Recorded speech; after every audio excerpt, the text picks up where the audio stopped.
Բարի երեկո հարգելի հեռուստադիտողներ, 168 TV-ին շարունակում է աշխատանքը, եթերում ռևյուն է, զրուցակիցս այսօր Երևանի Պետական Համալսարանի Արևելագիտության ֆակուլտետի դեկան, պատմական գիտությունների դոկտոր Ռուբեն Մելքոնյանն է։ Բարև ձեզ, պարոն Մելքոնյան, շնորհակալ եմ հրավերն ընդունելու համար։ Պարոն Մելքոնյան,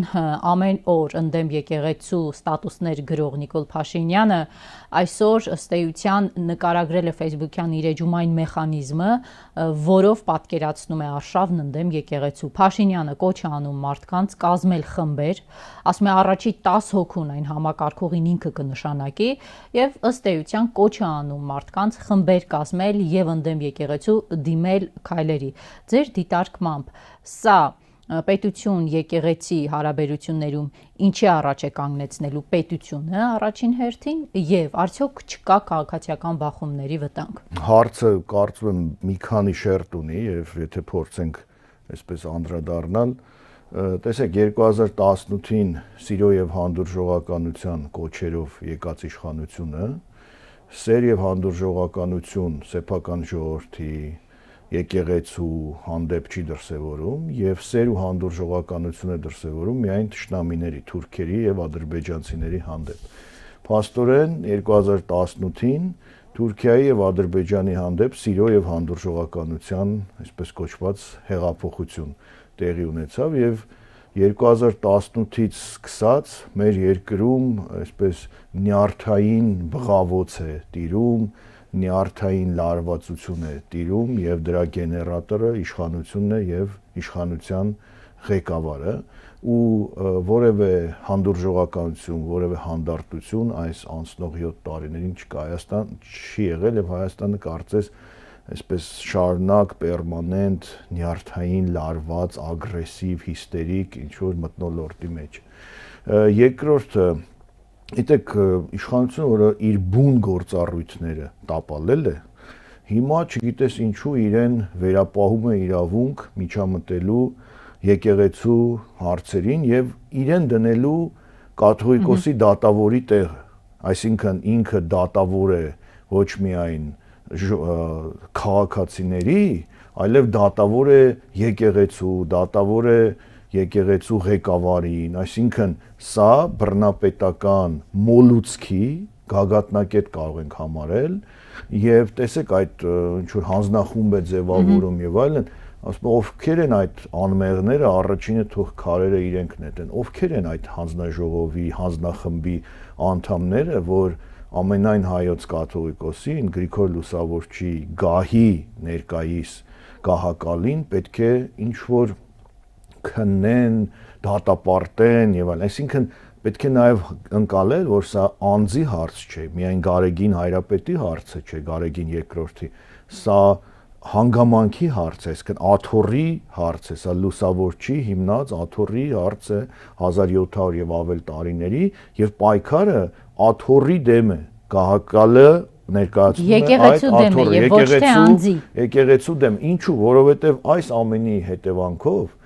եւ երկպառակությունն է խորանում հասարակության մեջ, ատելությունը, որ առանց այն էլ մեր հասարակության մեջ ատելությունը այն մակարդակի է հասել, որ երևի թե այն կողմ չկա դրանից ու ատելությունը ոչ թե թուրքերի, ադրբեջանցիների բուն թշնամիների դեմ է, այլ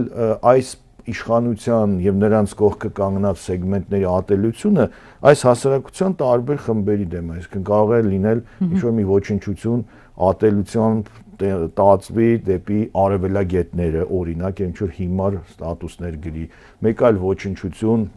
ատելություն տածի հոգևոր դասի նկատմամբ եւ այլն, բայց միայն ներքին, այսինքն միայն հասարակության մեր ներսի տարբեր այսպես խմբերի հանդեպ է այդ ատելությունը եւ շարունակելով այս թեման, սա ինչ օգուտ է բերում պետությանն ու հասարակության, այսինքն բոլոր խնդիրները լուծվել է, այս իշխանությունը իր բոլոր գործառույթներն արել է եւ հիմա զբաղվում է այդ հարցերով, վեհափառի եւ այլն հարցերով։ Այսինքն սա մի խնդիր է, որը ներեկեղեցական խնդիր է եւ որևէ աշխարհիկ իշխանություն, անգամ միապետները ժամանակի այդ իրավունքը չեն ունեցել, եթե նույնիսկ միջամտել են, մենք պատմության տարբեր դեպքեր ունենք, որ թագավորը, որը բացարձակ իշխանության տեր էր, մտել է եկեղեցու ինչ որ հարցերի մեջ, բայց թե ինչով է ավարտվել դա։ Նիկոլ Փաշինյանին եկեք պատմությունից մի քանի բան հիշեցնենք։ Գիտեք, նա սիրում է Պապ Թագավորին, պետք է հիշել Պապ Թագավորի Պապին, Տիրան Թագավորին, Տիրան Արշակունին, որը կրկին կաթողիկոսի դեմ պայքարում էր, կաթողիկոսին ծեծելով սպանել տվեց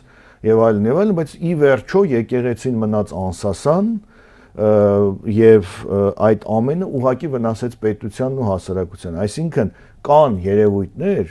որոնց հանդեպ չի կարելի անցնել կարմիր գծեր։ Այստեղ մի հանգամանք էլ հիշում եք իշխանության գալուց առաջ 2018-ին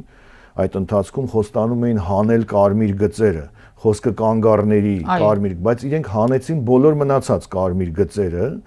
եւ ոչ մի տաբու փաստորեն չկա, այսինքն կարելի է վիրավորել բոլորին, կարելի է քննադատել բոլորին եւ միակ այսպես անքննադատելին,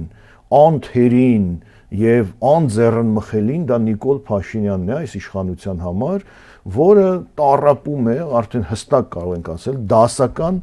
բռնապետին հատուկ բոլոր հատկանիշներով։ Ինչու որ իշխանություն չունեցավ, հետն ինչ է լինելու։ Ես չգիտեմ թե ինչ է լինելու, դա այլ հարց է, բայց այն որ հիմա նա լինելով իշխանության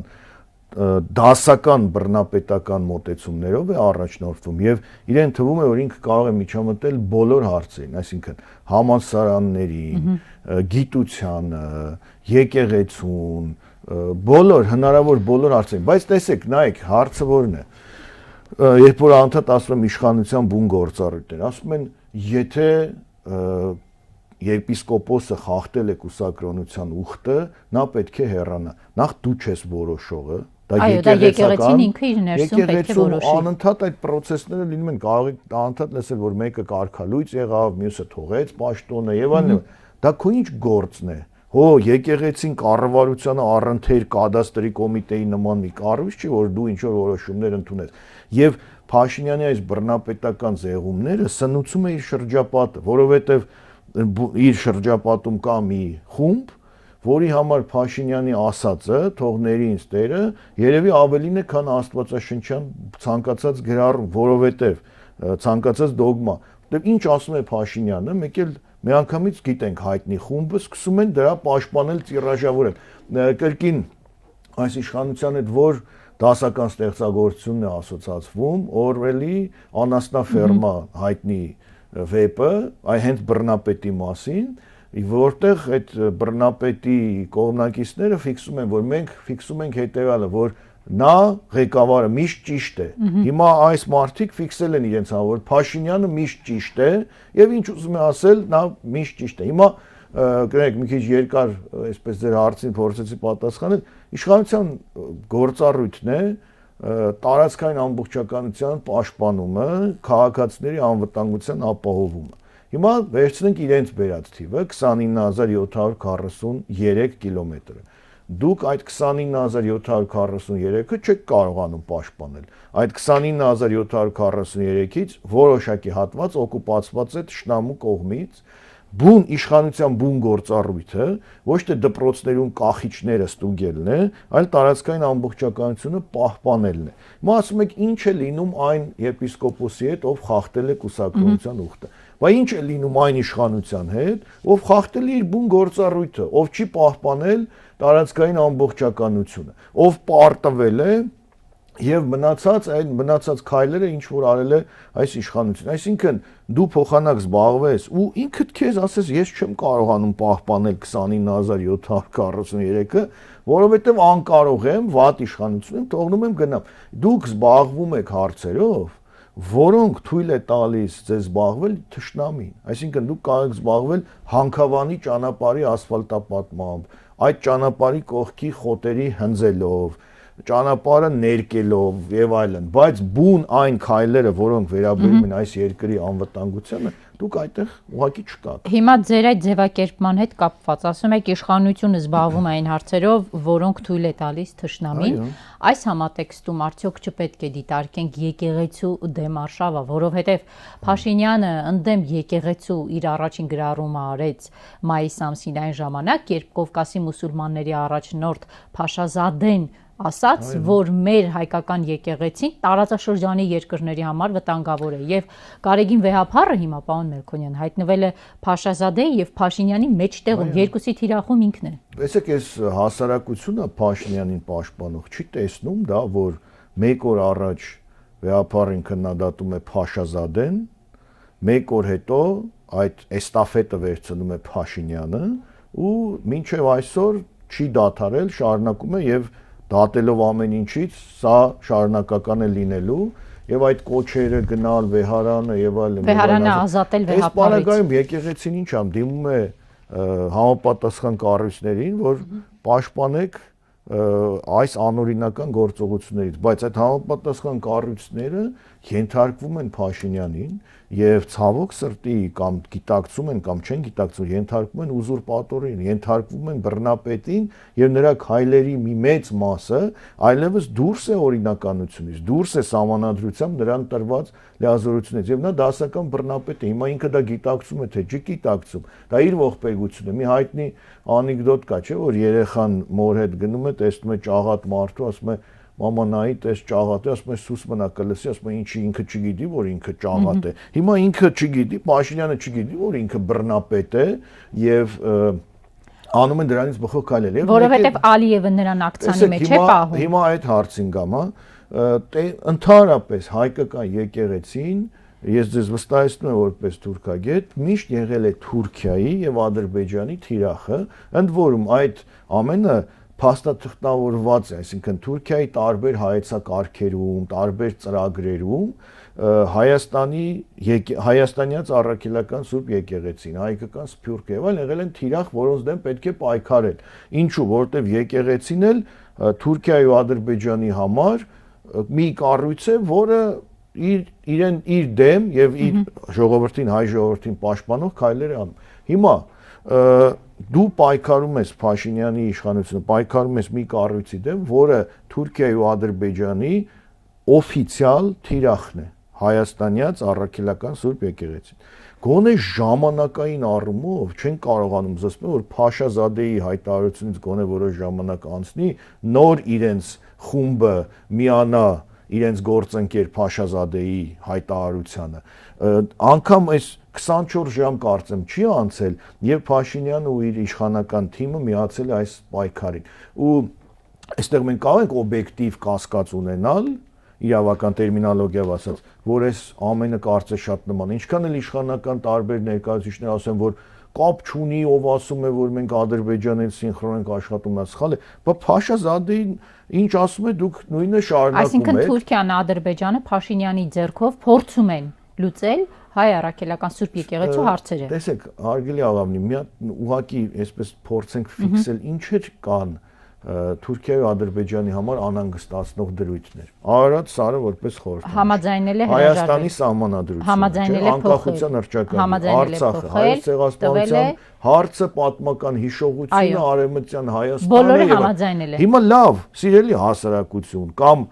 Փաշինյանին պաշտպանող հասարակության մի հատված ոչ սիրելի, բայց չեք տեսնում այս զուգահեռները։ Ձեր ճշտամին էլի շարունակում ենք մնալ մենք, շարունակում են մնալ նախկին նախագահները, չեք տեսնում ձեր իրական ճշտամին ով է։ Եթե այդ ճշտամին Թուրքիան ու Ադրբեջանը ձեր ճշտամի չէ, ուրեմն դուք այս պետության քաղաքացու այսպես գիտակցումից բավականին հեռու եք, որովհետև այդ երկրները ուզում են, որ այս պետությունը չլինի եւ այս պետության քաղաքացիներին ընդունում են որպես ճշտամիներ։ Հիմա այս պարագայում չենք տեսնում, որ թիրախները նույնն են։ Թուրքիայի, Ադրբեջանի եւ Փաշինյանի իշխանության թիրախները մեկը մեկին համապատասխանում են։ Հիմա սա կարող ենք ասել կոնսպիրոլոգիա, կարող ենք ասել, չգիտեմ, քաղաքական համընկնում, կարող ենք ասել պատվեր, կարող ենք ասել սինխրոն գործողություն, սա արդեն տերմինների հարց է, ձևակերպումների հարց է, բայց այն որ դա նույնն է եւ ինչն է ողբերգական, որ եւ պետական մամուլը եւ պետական տարբեր կառույցներ այս ամեն ինչին ուղիղ անուղակի սպասարկում են, բայց չէ որ այդ մարդկանց մեծամասնությունը հայ առաքելական եկեղեցու հետևորդներ են, դուք ինքներդ ձեր մայր եկեղեցու դեմ ինչպես եք գնում, ինչպես կարելի է անել, եւ հետո գիտեք հիմքը ինչն է, այս աղմուկը ցավում ես ինչ եմ ուզում ասել, որ Փաշինյանին էլի հաջողվել է օրակարգ ստեղծել, իր իշխանական լծակները օգտագործելով օրակարգ ստեղծել, բայց ինչի վրա է հենված այդ օրակարգը, այսինքն որտեղից է այս աղմուկը, ասեկոսեներ, սրբազանների, վեհափառի եւ այլն հետ կապված եւ հարց է ծագում, նախ այդ ասեկոսեները միշտ եղել են տարբեր մարդկանց մասին, միշտ տարբեր շրջաններում եղել են, հիմա ինչու հիմա ասեկոսեների հիման վրա ինչ որ դուրս գաս քայլ անես եւ երկրորդը Փաշինյանը 2 օր առաջ թե 3 ասեց ես կապացուցեմ իմ ասածը, չէ՞, նշանակում է ուժային կառույցներին տվել է հրահանգ, ստացել է ինչ որ բաներ։ Հիմա այսինքն ստաց ունի տիրապետում է ինչ որ մի բանի, հա, տեսականորեն գցենք, մտածենք, որը ապացուցում է իր ասածը կամ, չգիտեմ, ինչ որ սարքած է կամ ինչ որ է մի խոսքով եւ ինքը իր անձնական շահերի համար դա օգտագործում, այսինքն դա պետության անվտանգության խնդիրն է, որ դու անում ես եւ արդյոք դա պաշտոնական դիրքի չարաշահում չի, որ դու ինչ որ X տեղից ձեռք բերած մարդու անձնական կյանքին վերաբերող ինչ որ հարց հանում ու սարքում է շանտաժի առարկա եւ այդ կապ չունի այդ մարդը սրբազան է թե ուրեմն բանվոր է թե չգիտեմ ինչ է քաղաքացի է այսինքն դու մտնում ես սրբազանները քաղաքացի չեն Հայաստանի Հանրապետության կամ հոգեվարական դու մտնում ես մարդու անձնական կյանք քո իշխանության քո աթոռի զբաղեցված աթոռի հանգամանքի շնորհիվ ունեցած կոմպրոմատներով այ արդյոք սա բարոյական ինչպես հայտնի ոսկեհորդը ֆիլմում ասում արդյոք բարոյական մարդ էր Պանիկովսկին հիմա սա բարոյական քայլ է եւ լավ ինքը ասենք կուրացած այդ բռնապետական մղումներով կառույցները պարոն Մելքոնյան կառույցները մի կողմ մարդիկ իր կողքի մարդիկ ես չեմ համարում մի մասին գիտեք ինչ որտեղ այնտեղ մարդիկ կան իր թիմում որոնք սուբյեկտայնությունը իրենց վաղուց կորցրել են ինչ որ ասում է Փաշինյանը եւ այլն այ իրենք այդ եւ այլնի մեջ են մտնում այսինքն որպես առանձին սուբյեկտներ անհատներ ցավոք իրենք վաղուց կորցրել կարծեմ երևի չեն էլ եղել ու որպես այդպեսին ու դրա համար լավ ասենք այդ մի մասին դնում ենք մի կողմ բա այդ թիմում պատմաբաններ կան բա լավ հաստորեն չկան բա մնացած է իշխանական ամբողջ բուրգը բայց այստեղ մի հատ եկեք հարցը մի քիչ ավելի լայն նայենք բա հոգեվորականները որոնք այս իշխանության հետ շատ լավ հարաբերություններ ունեն եւ գիտեք կա հոգեվորականների մի տեսակ որոնք միշտ ձգտում են այդ փափուկ կյանքին եւ այդ կրոնական արարողությունը եւ այլն շղարշ ընդունել որ գիտեք մենք միայն աղոթական վիճակի մեջ ենք բայց Նիկոլ Փաշինյանը նրանց էլ է հասնելու թող հանգիստ չնստեն իրենց տեղը հասնելու է այսօր կարծեմ այդ մասին արդեն հայտարարություն Սիմոնյան Ալենը այո արդեն ասել է այսինքն կան սրբազաններ որոնք ավելի ընդունում են Փաշինյան ոչ թե իրենց սրբազան եղբայրներին նրանք ընդունում էին պաշտպանում էին իշխանություններին ուղիղ եւ անուղակի քան թե իրենց սրբազան եղբորը Բաքրատին, Բաքրատ սրբազանին կամ Միքայել սրբազան, բայց հիմա նաև իրենց հոգևոր առաջնորդի դեմ է։ Իսկ այդ սրբազանները, այդ հոգևորականները, որոնք իրենք այն բանի մի տեսակ մարդկանց խումբ կա, փափուկ կյանքին սովոր, ինչ որ, չգիտեմ, գլամուր կանանց, որոնք միշտ պետք է լինեն հասարակության էլիտայի մեջ հանգիստ վիճակում, այ իրենք էլ ինչ որ միջոցառումներ լինեն, գնան խոսեն, բացում անեն, օրհնեն, չէ՞ տարբեր չեմ, քաղաքապետերին օրհնեն, միջոցառում ու վերջ իրենք շարունակին իրենց փափուկ կյանքը։ Դուք, եթե ընտրել եք Քրիստոսի ուղին, բա դուք չարչարանքների, զրկանքների եւ այլն, այդ ամեն ինչից ուզում եք ձեզ զերծ պահեք, բա կպել են ձեր եկեղեցուն որին երթվել եք ծառայել ձեր հոգևոր հորը վեհափառին, բա դուք ոչինչ չունեք ասելու, մնում են էլի մի քանի Արշակ սրբազանը, Միքայել սրբազանը, Բաքրատ սրբազանը, Հովնան սրբազանը, մի քանի այլ հոգևորականներ, բա ուր է ձեր ձայնը, թե փափուկ կյանքը ձեզ իրոք կտրել է այն հավատամքից, որին կոչված եք ծառայելու։ Տեսեք, եկեք նկատենք, որ վերջին օրերին ամենայն հայոց կաթողիկոսի պաշտոնավարման ժամանակաշրջանում կարգալույց եղած հոգևորականները, տարբեր ժամանակներում կարգալույց եղածները բավականին ակտիվ սատարում են Փաշինյանին։ Եվ այս օրերին կան նաև քննարկումներ կամ լուրեր, որ պատրաստվում են վեհափառի աթոռին տեսնել Պոլսո պատրիարքին, Թուրքիայի քաղաքացուն։ Գիտեք, ես չեմ կարող դա մեկնաբանել ինչքանով է դա համապատասխանում իրականությանը, չնայած այս պարագայում ոչինչ բացառել չի կարելի, բայց նայեք, Թուրքիայից քանի որ խոսք գնաց, հայոց պատրիարքների դեմ այսպես պայքարել են մեկ էլ թուրք սուլթանները։ որ ասենք կանչել են եւ ասել են վաղվանից դու պատրիարք չես եւ Պոլսո հայությունը կունենա նոր պատրիարք։ Հիմա նույնը ասում են այս իշխանությունները, հայությունը պետք է ունենա նոր կաթողիկոս։ Այսինքն դուք հոգևոր առաջնորդների դեմ պայքարում ու հալածում եք այնպես, ինչպես թուրք սուլթանները, բառիս բուն իմաստով։ Եվ կաթողիկոսի ընտրությունը կամ հրաժարումը այդքան հեշտ գործընթաց չէ, երևի գիտակները ավելի մանրամասն կասեն, բայց այսպես ասեմ միշտ պատմության մեջ եղել են այսպես մարդիկ հոգեվորականներ, որոնք այս կամ այն կերպ ինչ որ խնդիր են ունեցել, նեղացածություն ունեցել եւ հարցել են գործիք թշնամուն, այսինքն սուլթանը որոշում է մի պատրիարքին անել, հայտնվում է մեկ ուրիշ, ասում է ես դառնամ պատրիարք, կանեմ այն ինչ որ դուք ուզում եք։ Ու դրա համար են որ ձևավորվել են այդքան զուգահեռ աթոռներ, քանի կաթողիկոսություն ունեցել ենք եւ հիմա էլ չէ ունենք Կիլիկիո կաթողիկոսություն եւ այլն։ Այսինքն սա շատ բնական է, որ այս համահայկական կառույցը ինստիտուտը եկեղեցին պետք է լինի թշնամիների թիրախ, որը կուզենան պառակտել, սարքել զուգահեռ աթոռներ, հակադիր կաթողիկոսություններ եւ այլն, բայց թայն պարագայում երբ դու թշնամական կամ օտար երկրի մեջ ես ապրում, բայց եթե դու ունես պետություն, քո պետության իշխանությունը ոչ բարով, պայքարի քո 1700-ամյա կառույցի դեմ, եւ գիտեք ինչ, հիմա դուք կարող եք ասել, որ բա ուր է հավատավոր ժողովուրդը, ինչու չեն ընդվզում եւ այլն, այնքան բան է եղել այս պետության հետ այս անցնող 7 տարիներին, որ որևէ այդ ընդվզման, չգիտեմ, զգայարաններն են թույլատրել, չխոսենք, որ կազմակերպող ուժերն են մեղավոր նաեւ ընդդիմությունը, որը ընդդիմությունը տապալել է իր գործառույթը, եկել է քաղաքական դաշտ խոստանալով իշխանապողություն եւ մինչեւ հիմա ոչ մի բան չի անում, բացի ազգային ժողովում կամ Facebook-յան ահեղ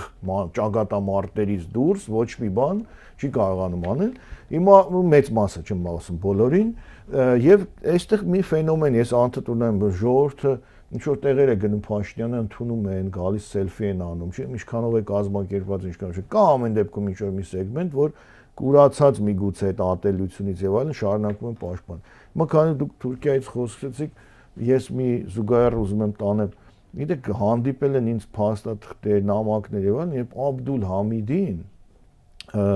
հայկական կոտորածներից հետո, ասենք հայ հոգեվորականներ կամ հայ տարբեր երևելիներ դիմել են մեր հայրը դիմելաձևով, այսինքն Աբդուլ Համիդին ասել են դու մեր հայրն ես, շարունակելով նրան մեծարել։ Միգուցե սա ֆենոմեն է, որ իշխանության մեջ եղածին, իշխանության ղեկին եղածին ինչ որ հոգեբանական բան որ պետք է անպայման գծնել, դիմել, մեծարել, պաշտել եւ այլն, բայց եթե մենք պատմության մեջ տեսել ենք, որ Աբդուլ Համիդին են հայերը ասում հայր, ապա կարող ենք միգուցե հանգիստ նայել, որ հիմա Փաշինյանի հետ սելֆի են անում տարբեր գյուղերում։ Եկեղեցու արձագանքին եթե անդրադառնանք, հիմա ինչ պետք է անի եկեղեցին, կա մի բան, որ պետք է անի, որը ներկապահին կախված է իրենից։ Գիտեք, շատ բարդ հարց է, ինչու, որովհետև ես, դուք եւ բազմահազար մեր քաղաքացիներ գրեթե նույն հույզերն ունենք այս հարցի շուրջ։ Ինչու։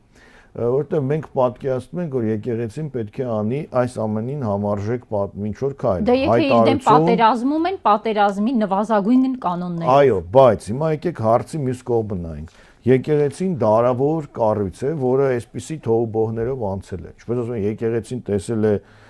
տարբեր օտար տիրակալների, տեսել է թուրք սուլթանների, տեսել է բոլշևիկ անաստված ղեկավարների եւ այլն, չէ՞։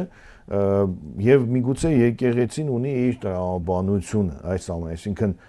վեհապարը միգուցե մտածում է չպառակտելու, լիովին այսպես կամուրջները չայրելու եւ այլնի մասին։ Երկրորդ, ի վերջո եկեղեցին քրիստոնեական Քրիստոսի ուսմունքի տարածողն է, իսկ Քրիստոսը անգամ թշնամիների հանդեպ սեր է քարոզել կամ եւ այլն։ Միգուցե չի կարող եկեղեցին ու քրիստոնեական հավատքին ծառայող մարդիկ մտածեն այնպես, ինչպես մենք հավատացյալներս, բայց ոչ այդքան խորագիտակ այդ ամենից, որ չեն կարող մի անգամից ինչ որ քայլեր քաղաքական ատելության դիմադրելու, բայց նաև եկեղեցին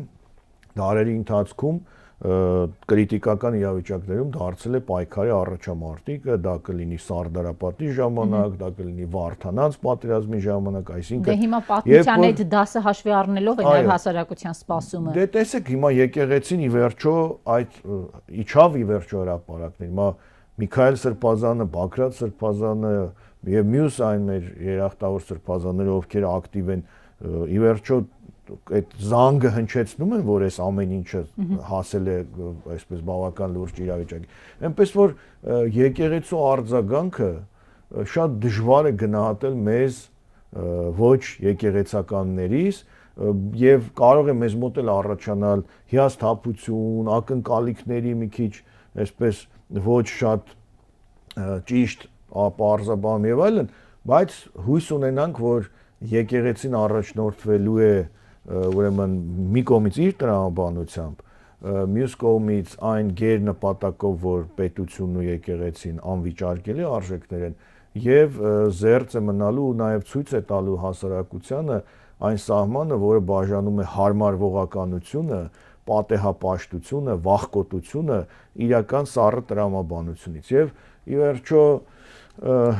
Նաև եկեղեցու դեմ այս արշավը միգուցե մենք պետք է համարենք օրինաչափ, ինչու։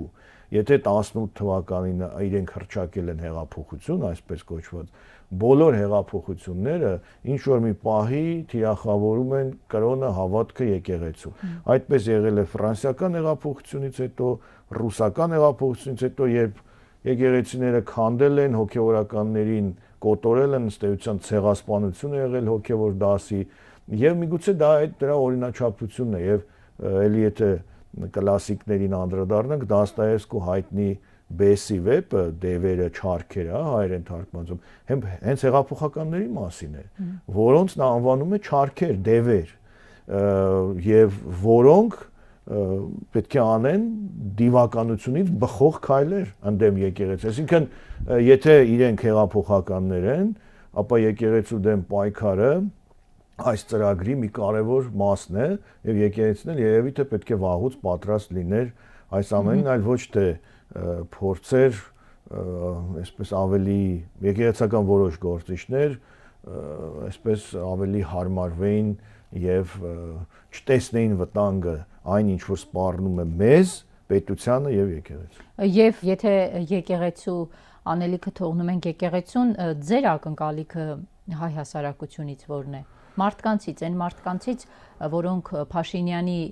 ամեն ստատուսի տակ գրում են գնա դեղերդ խմի, այ խեղկատակ հոգնեցինք քեզնից, այդ բոլոր մարդկանցից ձեր ակնկալիքը սպասումը որն է։ Ես կարծում եմ հետեւյալ, առաջինը հասարակությունը չպետք է այդ խապկանքի, այսպես սարդոստայնից դուրս գա, որտեղ դուք եթե նայում եք Փաշինյանի ստատուսները, դրանք չոր կրոնական տերմիններով, մեջբերումներով, աստվածաշնչյան որ ուզում են մոլորեցնել հասարակության, որ իբր ինքը ոչ թե եկեղեցու դեմ է, այլ կոնկրետ Գարեգին կաթողիկոսի դեմ է, որը սուտ է։ Եվ իբր ինքը ասում է ես որպես խոնար եւ այլն, եկեղեցու հավատավորը եկեղեցին մտնելիս չի նայի ինչ որ բաներ ու չի ասի սա չուլան է թե եկեղեցի։ Եկեղեցու հավատավորը եկեղեցականի դեմ չի խոսի, ինքը պետք է որդիական խոնարհություն պահի եկեղեցու սպասավորի նկատմամբ։ Ես ուզում եմ, որ հասարակությունը ակնկալում է, որ այդ խապկանքին չտրվի եւ գիտակցի, որ Փաշինյանն ու իր թիմը հակաեկեղեցական քայլեր են անում, կոնկրետ հայ առաքելական եկեղեցու դեմ, մի մասը գիտակցելով, Փաշինյանը վստահաբար գիտակցելով, մյուսները հետևելով Ջորջ Օրվելի այդ կարգախոսին, որ Փաշինյանը միշտ ճիշտ է, եւ ուզում եմ, որ այս տարբերակումը տեսնեն եւ երկրորդը ինչ որ ակնկալում եմ բոլորիցս, որ տեսեք մենք պետականություններ ենք ունեցել եւ ընդհատվել են, բայց կաթողիկոսական գահը իշխանությունը երբեք չի ընդհատվել 1700 եւ ավել տարիներ եւ նաեւ շնորհիվ ժողովրդի անգամ ամենադժնդակ իրավիճակում ստալինյան աթեիստական շրջանում եկեղեցին նվազ հոգևորականներով, բայց մնացել են նաեւ ունենալով ժողովրդի աջակցությունը եւ սա մեր իրոք դարավոր ու ազգային արժեքն ու կառույցն է ես կարծում եմ որ պետք է առաջնորդվել այդ 1700-ամյա իմաստությամբ եւ հասկանալ որ կան անվիճարկելի արժեքներ որոնց դեմ ժամանակավոր իշխանությունները, նրանց սպասարկումները եւ այլն չեն կարող, անզոր են լինելու եւ նաեւ պատմությունը ունի, չէ, եկեղեցու դեմ պայքարողների շատ ոչ հաճելի ճակատագրի մասին բազում պատմություններ, ի վերջո անառակ որդու վերադարձի եւ այլնի այսպես տարբեր հարցեր կան, ես կարծում եմ, որ հիմա էլ ցավոք այդպիսի մի փուլ ենք ապրում։ Մեր ազգը հիմա շատ դաժան փուլով է անցնում, Արցախի կորուստ, ատելություն, եկեղեցու դեմ հարձակում, արժեքների կորուստ եւ այլն, եւ ենթադրում եմ, որ այս փուլը մենք պետք է գիտակցելով հաղթահարենք, իմանալով, որ այդ դրա դեմ պայքարողները ուժեղ են եւ ցավոք օժտված են իշխանական լծակներով եւ իշխանական լծակների զրկվելու պարագայում այս ատելության, այս ամբողջ բանը, այսպես սնուցող կարևոր օղակը կարող է եւ թուլանալ։ Շնորհակալ եմ։ Ես եմ շնորհակալ։ Հարգելի հեռուստադիտողներ, հիշեցնեմ զրուցակիցս այսօր Ռուբեն Մելքոնյանն էր, այսքանը ցտեսություն։